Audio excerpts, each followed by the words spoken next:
Hello everyone, daily गुरु YouTube channel में आपका एक बार फिर से स्वागत है। निष्ठा ट्रेनिंग के अंतर्गत मॉड्यूल 9 जिसका कि नाम है गणित का शिक्षा शास्त्र, यानी कि बेसिक में प्राथमिक स्तर पर गणित को किस प्रकार से समझाएं, ये प्रशिक्षण आपने पूरा कर लिया होगा, ऐसी मैं उम्मीद करता हूं, और आपने अपनी पूरी निष्ठा के साथ इस प्रशिक्षण को प्राप्त किया होगा। तो अब हम देखते हैं इसमें जो प्रश्नोत्तरी प्रयोग की गई है।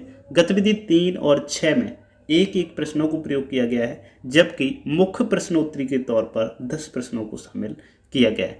तो इन सभी के उत्तर हम लोग ढूंढने की कोशिश करेंगे इस वीडियो में, तो वीडियो को पूरा जरूर देखें। साथ ही एक रिक्वेस्ट है कि यदि आप हमारे दूसरे चैनल पर नहीं गए हैं तो उसको ज़रूर सपोर्ट करें, जिसका कि लिंक आपको इस वीडियो के डिस्क्रिप्शन में मिल जाएगा, साथ ही आपको ऊपर आई बटन में मिल जाएगा, वहाँ से क्लिक करके आप ज़रूर उसे ज्वाइन कर लें।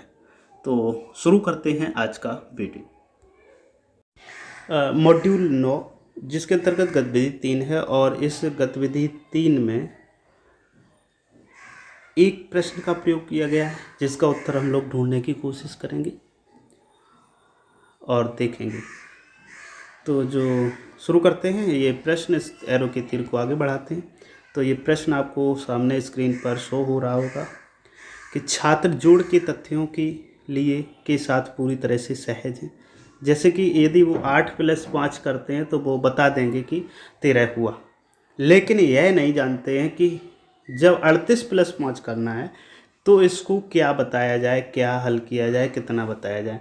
यहाँ कौन सी वैचारिक समझ को मजबूत करने की आवश्यकता है।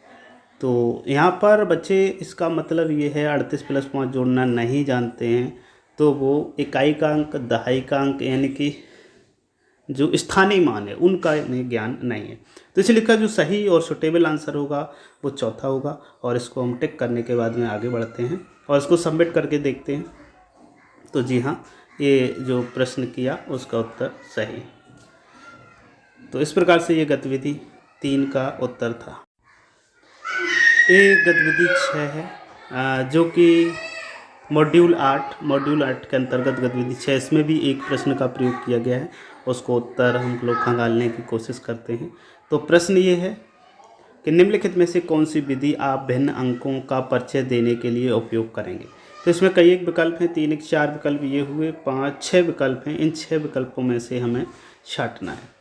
तो ये 6 हैं जो, और आपको भिन्नों का परिचय देना है, तो उसके हिसाब से जो गतिविधियाँ हैं इसमें आती हैं, यानी कि इसका ये वाला उत्तर सही होगा। तो इसको सबमिट करके देखते हैं क्या ये सही उत्तर है। जी हाँ, तो यहाँ से ये प्रश्न का उत्तर सही है।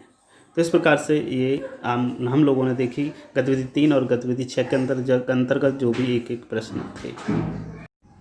ये मॉड्यूल 9 की मुख्य प्रश्नोत्तरी है। इससे पहले मैं ऑलरेडी इस वीडियो में गतिविधि 3 और गतिविधि 6 में जो एक एक प्रश्नोत्तर प्रयोग किया गया है उसको भी शामिल किया है, तो उसको भी आप ज़रूर करें। उसके बाद में मुख्य प्रश्नोत्तरी को देखें। इसी वीडियो में सभी सम्मिलित हैं, पहले गतिविधि, उसके बाद में मुख्य प्रश्नोत्तरी।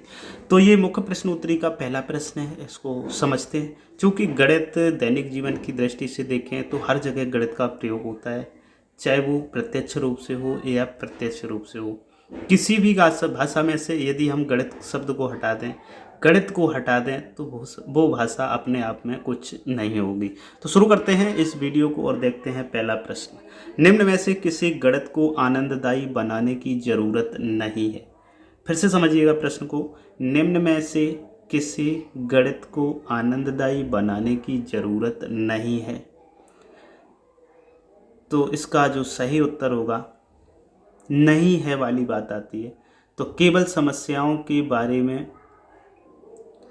छात्रों को बताना, तो ये सही नहीं, क्योंकि छात्र केवल समस्याओं के बारे में ही नहीं जानते हैं, छात्र उनकी गतिविधि करके उसको सरल भी बनाना जानते हैं।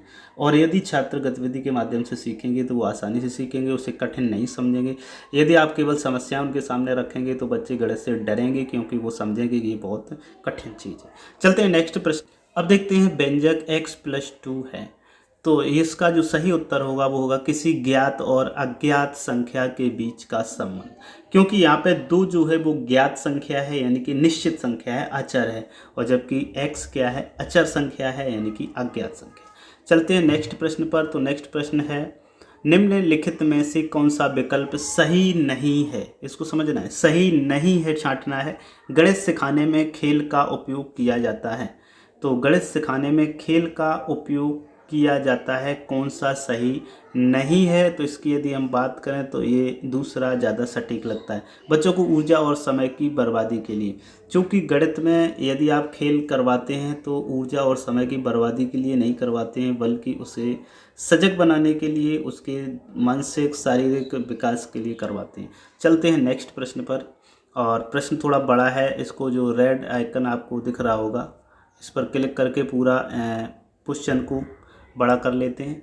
तो संदर्भों पर विचार करें। एक पेड़ के नीचे खड़ा एक आदमी अपने बाईं ओर 15 मीटर चलता है और उसी स्थान से एक और व्यक्ति दूसरे दाईं ओर 20 मीटर दूरी चलता है। बस केवल लिखा हुआ है, इससे क्या करना, क्या आंकलन निकालना नहीं लिखा है। अवनी और शुभम 5 मंजिला इमारत की तीसरी मंजिल पर खड़े हैं। अवनी चौथी मंजिल की ओर 15 कदम ऊपर की ओर, शुभम 15 कदम नीचे दूसरी मंजिल की ओर जाता है। नेक्स्ट इसी में है प्रश्न, सविता ने बैंक से 10,000 रुपये निकाले और रमन्ना ने बैंक में 5,000 रुपये जमा किए। तो ये था प्रश्न, और फिर इसको स्क्रॉल अप करते हैं। अब नीचे लिखा है ऐसी स्थितियां इस अवधारणा को पेश करने के लिए सबसे उपयुक्त होंगी। अब चलते हैं विकल्प पर। तो ये 4 विकल्प आपके सामने हैं, 4 अंश, लाइन और पूर्णांक। तो यहाँ पे जो संख्याएं प्रयोग की गई हैं वो पूर्णांक में प्रयोग की गई हैं, इसलिए हम इसे कह सकते हैं चौथा विकल्प सही है। नेक्स्ट प्रश्न पर चलते हैं। तो नेक्स्ट प्रश्न है, निम्न में से कौन सा बयान सही नहीं है। गणित की पढ़ाई करते समय बच्चे सीखते हैं। तो गणित के बयानों को याद करना, सिद्धांत तैयार करना, विचारों को सामान्यीकृत करना, तर्क के आधार पर बयान साबित करना। तो इसका सही जो उत्तर है नहीं वाला छांटना है। तो याद करने की बात, क्योंकि रटंत वाली बात बेसिक पर लागू नहीं होती है। नेक्स्ट पर चलते हैं। गणित कक्षा में बच्चों को इसका सीधे उत्तर ढूंढते हैं। क्या करना है, शिक्षक को कोई सुझाव नहीं देना, अध्याय के अभ्यास से सवालों के अलावा कुछ और नहीं पढ़ना चाहिए, शिक्षक द्वारा दी गई समस्याओं के समाधान को लिखना चाहिए और चुप रहना चाहिए। गणितीय अवधारणाओं के बारे में उनके विचारों को पेश कर। तो इसका जो सबसे उपयुक्त विकल्प होगा पहला, गणितीय अवधारणाओं के बारे में उनके विचारों को पेश कर और चर्चा करना चाहिए। नेक्स्ट पर चलते हैं। तो एक प्रासंगिक स्थिति पर काम करते हुए छात्र से उम्मीद है। क्या छात्र से आप उम्मीद करते हैं। तो इसका सही सुटेबल विकल्प है चौथा, इसमें शामिल गणितीय सिद्धांत की पहचान करना। नेक्स्ट पर चलते हैं। गणित में की गई गतिविधियाँ छात्रों को इसका सही और सुटेबल विकल्प छांटना है। तो इसका सही जो सुटेबल विकल्प होगा वो होगा छात्रों को खुशी से गणित की अवधारणाओं को ढूंढने के योग्य बनाते हैं। नेक्स्ट पर क्लिक करते हैं। प्राथमिक स्तर पर गणित सीखने के मूल्यांकन के लिए इस पर ध्यान दिया जाना चाहिए। तो इसकी यदि बात करें तो बच्चे ध्यान दिया जाना चाहिए की अगर बात करें तो बच्चे कैसे सीखते हैं इस पर ध्यान दिया जाना चाहिए। तो गणित यह विकसित करने में मदद नहीं करता है। नहीं की बात है तो शारीरिक शक्ति की बात गणित में नहीं होती है, मानसिक शक्ति, तर्क शक्ति, सोचने की क्षमता बढ़ाने का काम करते हैं। नेक्स्ट पर क्लिक करते हैं। और तो इस प्रकार से हमारे 10 प्रश्न हुए। अब इनको सबमिट करके देखते हैं कितने प्रश्न यहाँ पर सही निकलते हैं। तो आप देख सकते हैं यहाँ पर रिजल्ट को कि यदि आप इस तरीके से प्रश्नों को सॉल्व करेंगे तो आप 10 प्रश्न में से 10 को सही कर सकते हैं। तो उम्मीद करता हूँ ये वीडियो आपको पसंद ज़रूर आया होगा। यदि पसंद आया है तो वीडियो को लाइक करके जाइएगा। वीडियो पूरा देखने के लिए आपका बहुत बहुत धन्यवाद।